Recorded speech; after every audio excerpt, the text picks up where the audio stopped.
Place au dernier épisode de notre série maintenant avec les collégiens lannois en option Harry Potter. À travers l'œuvre de J.K. Rowling, on a vu qu'ils ont découvert toutes sortes d'activités culturelles, mais le monde des sorciers se définit aussi par un sport, le Quidditch, qui existe aussi en vrai. Vous allez voir.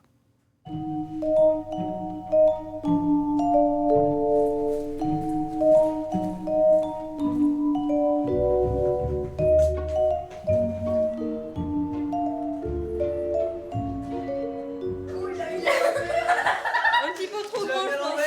Tu l'as mis à l'envers. Mais non, il est pas l'envers. Mais si, ça devant, oui. Allez, on peut l'excuser, c'est la première fois qu'ils mettent leur nouveau maillot. Face à des adversaires équipés comme des pros et sur deux, leur manque de préparation est palpable. Mais non, il n'y a pas. Attends, gardien. Oui, on a un 2, On a un bâton. 4, 5, 6, 7, 8, 7. Et les poursuiveurs. C'est le bordel. Il n'y a pas une expression qui dit la chance des débutants? Ouais. Mais oui. Ouais, Voilà, ouais, voilà, ouais, bien. faut avoir vraiment. On est là On va surtout gagner. pour apprendre.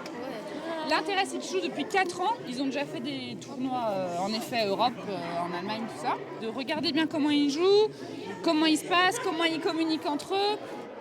Après seulement 4 mois d'entraînement, nos petits sorciers de la Providence vont vivre, face aux collégiens de Montcornet, leur premier match de Quidditch. Vous savez, ce sport fictif de l'univers Harry Potter.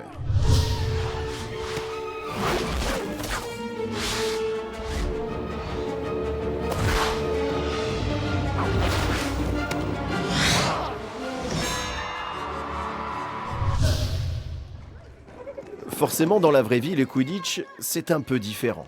Les fourches-langues de vipères diront que ça ne vole pas haut.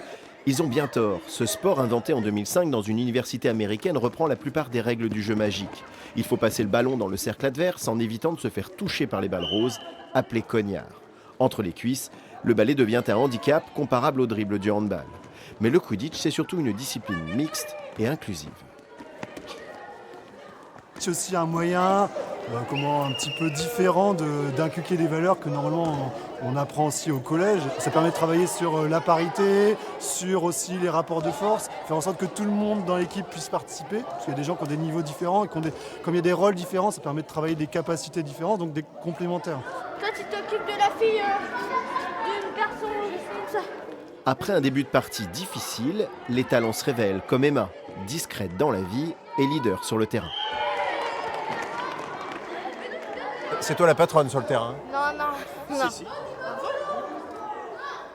Bah, j'ai juste dit qu'est-ce qu'il fallait faire, mais après. Ouais, mais naturellement.